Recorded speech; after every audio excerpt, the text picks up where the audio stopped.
اس لیے ہمارے اکابر فرمایا کرتے ہیں کہ اگر کسی انسان کا جائزہ لینا ہو تو اس کی زبان کھلوا لیجیے، اور اگر کسی انسان کی تحریر جائزہ لینا ہو تو اس کو قلم پکڑا دیجیے، اس سے لکھوا لیجیے، آپ کو اندازہ ہو جائے گا کہ کس ٹاپک کا انسان ہے۔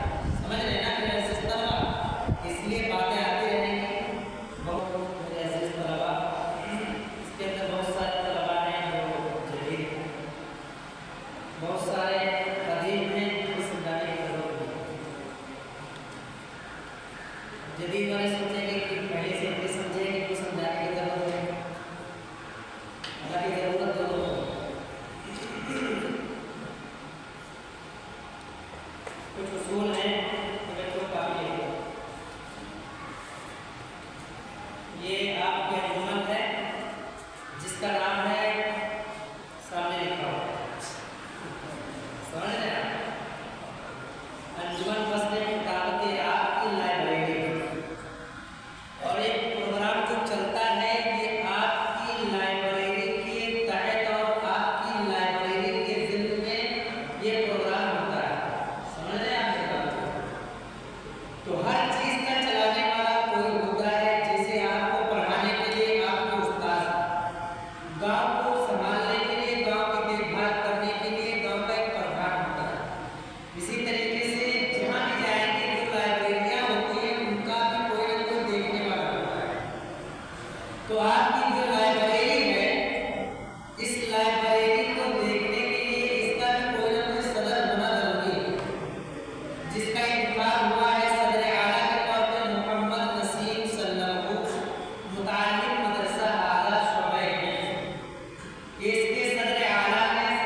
कुछ चीज़ें ऐसी हैं जो आपसे बताना बहुत ज़रूरी है। हमारे हाफिज़ माशाअल्लाह उन्होंने ये ऐलान करवाया है और उन्होंने मुझसे भी कहा है कि आप लोग अपने तरीक़ों को चेंज कर लें। जिनके बड़े बाल आज जुमेरात में आज या कल में अपने बालों को सही करवा लें, समझ रहे हैं ना, ताकि बात आपकी पढ़ाई का और बात आपके प्रोग्राम का आगाज़ किया जा सके। एक बात। दूसरी बात ये है कि आप लोग आइंदा हफ्ते में, मेरा ये ऐलान है और ऐलान है, ये सिर्फ मशवरा नहीं है आपसे, एक ऐलान है कि आइंदा जुमेरात में इस वक्त प्रोग्राम नहीं होगा, बल्कि आपका इफ्तिताही प्रोग्राम होगा, जिसमें बाहर से 1 या 2 या 3 मेहमान खुसूसी के तौर पे लोग आएंगे। उसके अंदर कुछ बच्चे नाच वगैरह पेश करेंगे। अगर किसी को उसके अंदर मुकालमा दिया जाएगा तो मुकालमा भी पेश कर सकते हैं और 2-3 बच्चे तकरीर पेश करेंगे और फिर मेहमानों की दुआ पर उस आपका इफ्तिताही प्रोग्राम का इख्तिताम होगा।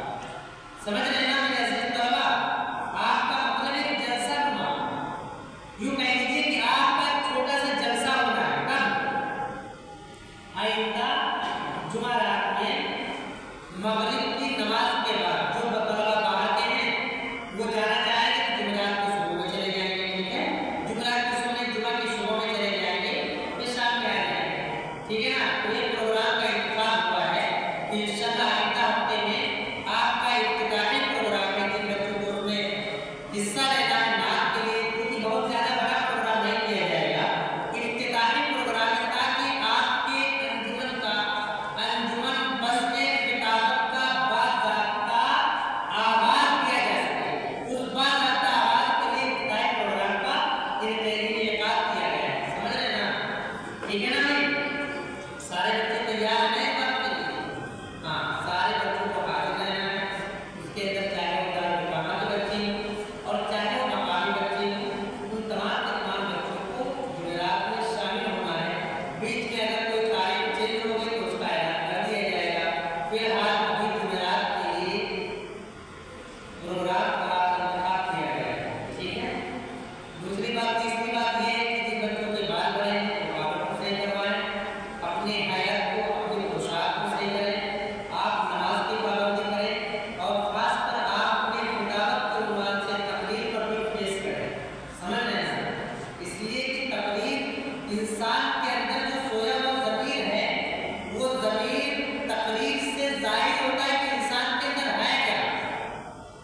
भाई हमारे बुजुर्ग फरमाते हैं, हमारे अकाबिर फरमाते हैं कि इंसान की ज़बान को खुलवा लिया जाए, पता चल जाएगा कि वो किस हयात का है, किस टॉपिक का है और उसके अंदर क्या छुपा हुआ है। तामर्द सुखन नौफ्ता बाशत आए वो हुनरश नौफ्ता बाशत। शेख सादी रहमतुल्लाह अलैह फरमाते हैं, हर बेशर मगर की खालिज शायद कि पिलन उफ्ता बाशत ताउफ्ता। कहते हैं कि हर एक इंसान के बारे में ख्याल न करें कि उसके अंदर कुछ नहीं है। हो सकता है, कहते हैं कि हर झाड़ी के बारे में, हर जंगल के बारे में, हर एक वीरान जगह के बारे में ख्याल मत करें आप कि वो खाली है, वहाँ कोई नहीं है। हर बेशक मगर की खाली शायद कि पिलन उठता हो सकता है कि उसके अंदर कोई शेर छुपा हो, उसके अंदर कोई जानवर छुपा हो। इसलिए हर एक के बारे में ख्याल भी न करें कि इंसान खाली है। तामर्द सुखन नौफ्ता बाशत, हर एक इंसान के बारे में आप तसव्वुर नहीं कर सकते। तामर्द सुखन नौफ्ता बाशत आए वो हुनरश नौफ्ता बाशत। हो सकता है उस इंसान के अंदर कोई हुनर छुपा हुआ हो, उस इंसान के अंदर कोई तरीका छुपा हुआ हो।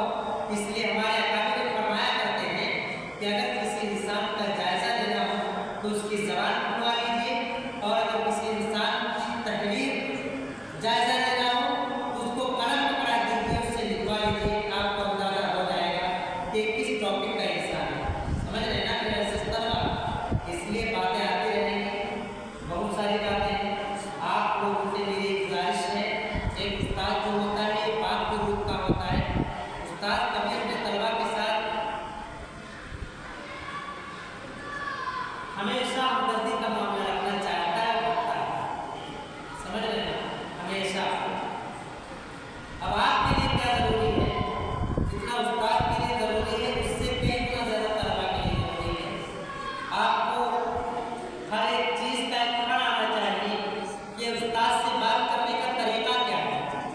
उस्ताद से बात करें तो सलीके से बात करें, समझ रहे, देहाती भाषा में बात मत करें, आप उर्दू भाषा में बात करें, क्योंकि उर्दू भाषा जो है एक बड़ी मुहज़्ज़ब भाषा है। उस्ताद से जब बात करें तो उर्दू तरीके में, उर्दू लैंग्वेज में और तहजीब के दायरे में रहकर बात करें, समझ रहे हैं। बहुत मरतबा तलबा आते हैं ऐसी लैंग्वेज में बात करते हैं, बहुत बुरा लगता है, अजीब लगता है, इसलिए आप उर्दू का उपयोग करें, उर्दू भाषा बोले, उर्दू बहुत मीठी ज़बान है, ठीक है। आखिरी बात तो ये है कि आप अपने उस्तादों का अदब और एहतराम करें। जिन तलबा के अंदर जितना, एक बड़ी इंपॉर्टेंट तजर्बे की बात आपसे बताता हूँ, जिन तलबा के अंदर जितना अपने उस्ताद का अदब होगा, जितना अपने उस्ताद का एहतराम होगा, वो तलबा उतना ऊपर चले जाते हैं। बहुत मरतबा मुशाहिदे में ये बात आई, देखने में भी आता है कि तलबा कुछ ज़हन होते हैं, कुछ नहीं आता जाता, लेकिन उस्ताद की दुआओं की बरकत से और उस्ताद की खिदमत और अदब और एहतराम के नतीजे में अल्लाह उन्हें बहुत कुछ अता फरमा देता है, समझ रहे हैं। तो आप उस्तादों का भी बहुत अदब और एहतराम करें। अगर आपके उस्ताद निकल रहे हैं ना, तो आप उनके लिए रास्ता छोड़ दें, आप अपनी नज़रों को नीचा कर लें, समझ रहे हैं ना। बहुत ख्याल रखें, जितना आप उस्तादों का अदब और एहतराम करेंगे, आप अपने उस्तादों का सबसे पहले फुर्सत में आप आते हैं, अपने उस्तादों का मसलक साफ करें, अपने गिलास का अदब और एहतराम करें, अपनी दिफाइयों का अदब और एहतराम करें। आपके उस्ताद बाहर निकलते हैं ना, तो आप अपने उस्तादों के चप्पलों को सीधा कर दिया करें, गंदी हो तो धुल के ला के रख दें, एक अदब सिखा रहा हूँ, तरीका सिखा रहा हूँ। वैसे तो हम भी माशाल्लाह अपना काम सब कर लेते हैं, हमारे माशाल्लाह हाफिज़ जी सारा काम अपने बजात खुद करते हैं, इस उम्र में कपड़े भी धुल लेते हैं माशाल्लाह, चप्पल भी साफ कर लेते हैं, सारा काम कर लेते हैं हम लोग, हम भी कर लेते हैं माशाल्लाह सारा काम, ठीक है ना। लेकिन आपसे जो कहा जा रहा है ना कि आप अपने उस्तादों का अदब करें। हमारा कमरा है माशाल्लाह गंदा नहीं रहता, लेकिन चाबी ले लिया तो मुफ्ती साहब चाबी दे दीजिए, कमरे में सब झाड़ आड़ दें, तो इससे क्या होता है, उस्ताद के दिल से एक दुआ करते हैं, चप्पलों को सीधा कर दिया। हालांकि चप्पलों को सीधा करने ना करने में क्या आता है, हमें कोई दिक्कत आती है, आप चप्पलें सीधा करेंगे ना, लेकिन चप्पल जब सीधा कर दें, हमारी और आपकी की ज़बान से दुआ निकले ना निकले, लेकिन वो दिल से निकलती है, समझ रहे हैं। हमें आप लोगों से कोई ज़रूरत नहीं है, जब बहुत ज़्यादा आपसे कोई चीज़ वाबस्ता भी नहीं है, समझ रहे हैं ना। बस ये है कि हम आपको एक अदब सिखाते हैं कि अदब रास्ते में चले तो दायरे में, अदब के दायरे में रहें, घर जाएँ तो अपने बड़ों का अदब और एहतराम करें, उनसे सलाम करें, समझ रहे हैं ना। सबके लिए, जो हमारे मकामी बच्चे उनके लिए भी है, जो दारुल इकामत के बच्चे उनके लिए भी है। घर जाएँ, रास्ते में जाएँ तो इधर उधर ताकते हुए ना जाएँ, क्योंकि इससे पहले सख्ती की जा चुकी है कि बच्चे इधर उधर ताकते हुए जाते हैं, अदब के दायरे में जाएँ, लोग रास्ते में मिले सलाम और कराम करते हुए जाएँ, ठीक है ना भाई। बाकी बातें आती रहेंगी इंशाअल्लाह, सुम्मा इंशाअल्लाह, ठीक है भाई। हाँ, अदब और एहतराम करें। सबसे ज़्यादा चीज़ जो अहम है वो अपने असातिज़ा का, किताबों का, दिफाइयों का, क्लास का अदब और एहतराम, ठीक है भाई। हाँ भाई, हमारे जो बड़े बच्चे खास कर रहे हैं भाई, मेरी देखिए, मैं आपसे बता दूँ, खुलकर बता दूँ, मेरी जो है जासूसी करने की आदत नहीं है, साफ साफ सीधी बात है। जो बच्चे यहाँ रहते हैं वो जानते हैं, जो रह चुके वो भी जानते हैं, जो जा चुके वो भी जानते हैं। मैं जासूसी वासूसी नहीं करता हूँ कि किस बच्चे के पास मोबाइल है, जो बच्चे मोबाइल लाए हो घर जा कर के रख के चले, ठीक है ना। हाँ, खामखा हम जो है बच्चों के पीछे कभी नहीं रहते, ठीक है ना भाई। हाँ, जो बच्चे ऊपर रहते थे या रह के चले गए, जो पुराने, उन सबको पता है कि कभी अब तुम सामने मोबाइल हमारे चलाओगे तो मजबूरी में हमको लेना पड़ेगा, नहीं लेके हम गुनाह कबीरा के मुर्तकिब हो जाएंगे, समझ रहे हैं। इसलिए आप ख्याल करें, मोबाइल से क्या इस्तेमाल, ठीक है ना। बालों को सही करवाएं, दुआ जो